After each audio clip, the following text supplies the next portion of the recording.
It's the end of Sangakkara and Jayawardene. First a word on Sangakkara itself. Probably the difference between both innings, between both teams, the player who could battle the end. Well, I mentioned before the match that I thought it would come down to Sri Lanka's batting, and they did the job with the ball. So it was, all eyes were going to be on either him or Jayawardene. And it was probably a fitting end to a very, very good career, and I'm very pleased for him that he had the opportunity to be there and finish it off. He showed the value of experience. He held it together.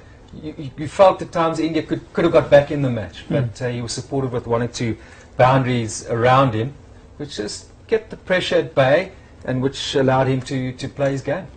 Okay, now he does well against India, does Kumar Sangakkara, and we'll establish that with a few numbers that we bring up for you. There you go, Kumar Sangakkara against India in T20 internationals. You'll remember this one out of all those 4 innings, an average of 78, striking pretty well as well, and he was absent all of the tournament.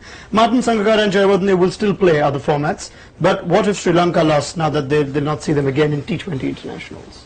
Oh, they've lost leadership, that sort of status in the dressing room where youngsters know that they're there and they're calm, they're composed. They showed today, even though Sri Lanka 10 times out of 10 would chase that down in a 2020 match.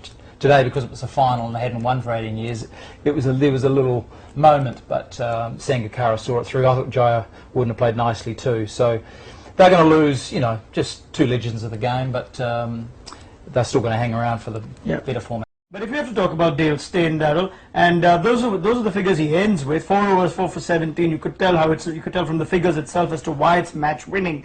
But Faf du Plessis used him in an interesting way.